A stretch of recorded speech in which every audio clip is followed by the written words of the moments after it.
to part 3 of Kitty Hawk and what we are learning about with the Wright brothers. So I'm so sorry I did not get a video done yesterday for part 3, but that's okay because we're going to do it today. So on day 1 we went over the first flight's legacy, or setting the stage, the dream of flight. On day 2 we went over the Wright brothers' journey. And today we're going over part 3, the legacy. So let's head to slide 1. The aftermath, slow to believe. So if you go down here and look, it says fake news. This is not actually from whenever the Wright brothers did the whole plane stuff though. But anyways, not the point. Although the Wright brothers achieved the controlled powered flight in 1903, their claims were met with significant skepticism, and disbelief from both the public and scientific community.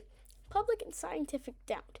Many people found the idea of a heavier than air machine flying is to be impossible, and the brothers' secretive nature and isolated location in North Carolina didn't help their credibility.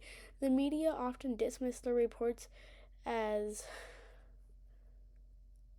hoaxes, I believe, and prestigious organizations like Smithson's institutionally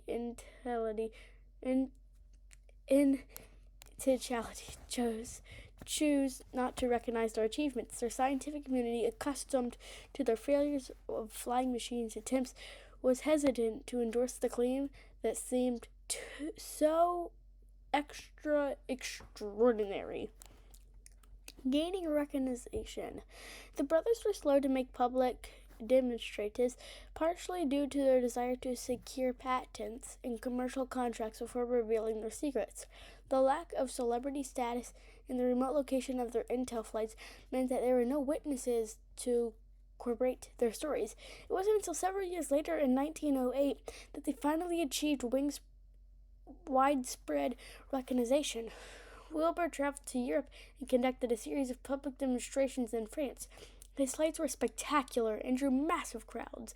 He performed figure eights, turns, and climbs with level of control and grace that astonished everyone.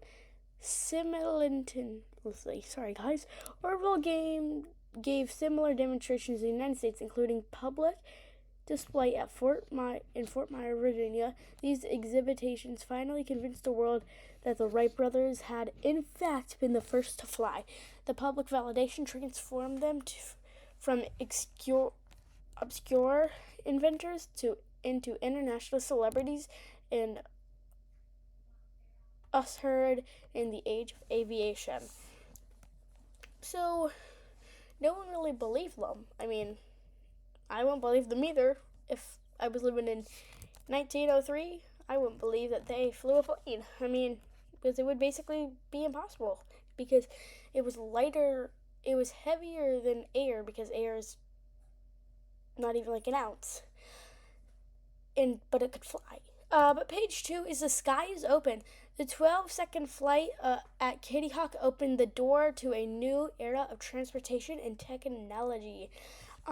If you look at our picture, it's a U.S. mail flight plane. Not a Wright brothers plane, but just a newer plane. Well, to the time whenever everyone figured out how it all worked. But, yes. That's weird. I thought we had more.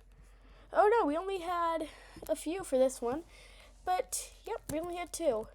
And there'll also be a live stream with all of these put together coming in the very near future. So get ready for those, and see you guys tomorrow for another fun fact.